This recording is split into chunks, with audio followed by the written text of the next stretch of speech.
நாட்டையே பெரும் அதிர்ச்சிக்குள்ளாக்கிய டெல்லி கார் வெடிப்பு விவகாரத்தில் வெடிகுண்டு தயாரிக்க 26 குவிண்டால் உரம் வாங்கியிருக்கிறார் உமர் முகமது என்ற ஒரு தகவல் வெளியாகியிருக்கிறது. கூடுதல் விவரங்களோடு இணைகிறார் எமது செய்தியாளர் ரமேஷ்குமார். ரமேஷ்குமார், வணக்கம். இந்த உரம் வாங்கியது வெடிகுண்டு தயாரிக்க இந்த மாதிரியான தகவல்கள், இதனுடைய முழு பின்னணி என்ன, விரிவா பதிவு பண்ணுங்க. டெல்லி செங்கோட்டை அருகே நேற்று முன்தினம் நடைபெற்ற கார் வெடிப்பு சம்பவம் நாட்டை உலுக்கியிருக்கும் நிலையில் இந்த சம்பவம் ஒரு தீவிரவாத செயல் என மத்திய அரசே அதிகாரப்பூர்வமாக தெரிவித்திருக்கிறது.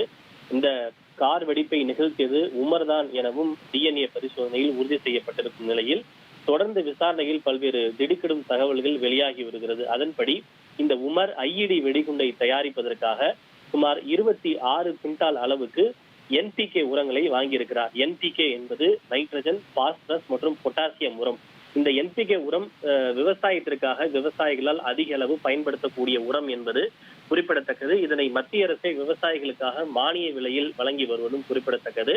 இந்த உரத்தை வாங்குவதற்காக முசமில் ஷக்கீல், பெண் மருத்துவர் ஷாஹின் ஆகியோர் சுமார் 26 லட்சத்தை சேகரித்து அந்த பணத்தை உமர் நபிக்கு கொடுத்திருக்கின்றனர். அந்த பணத்திலிருந்து உமர் சுமார் 26 குவிண்டால் அளவுக்கு உரத்தை வாங்கியிருக்கிறார். உமர் வாங்கிய அந்த உரத்தினுடைய மதிப்பு 3 லட்சம் ரூபாய் என்று கூறப்படுகிறது. எஞ்சியுள்ள பணத்தை உமர் என்ன செய்தார் என்பது தெரியவில்லை. ஆனால் இந்த பணம் கொடுக்கல் வாங்கல் தொடர்பாக உமர் மற்றும் முசமில் ஷாக்கீல் ஆகியோருக்கிடையே வாக்குவாதம் ஏற்பட்டதாக கூட காவல்துறை விசாரணைகள் தற்போது வரை தெரிவிக்கின்றன.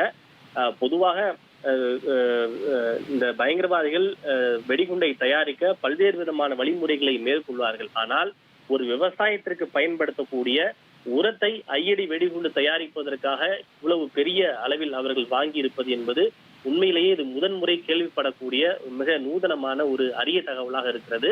அந்த அளவுக்கு இந்த பயங்கரவாதிகள் மிக ஆழமாக சென்று பல்வேறு சதித்திட்டங்களை தீட்டியிருப்பதும் தெரிய வந்திருக்கிறது.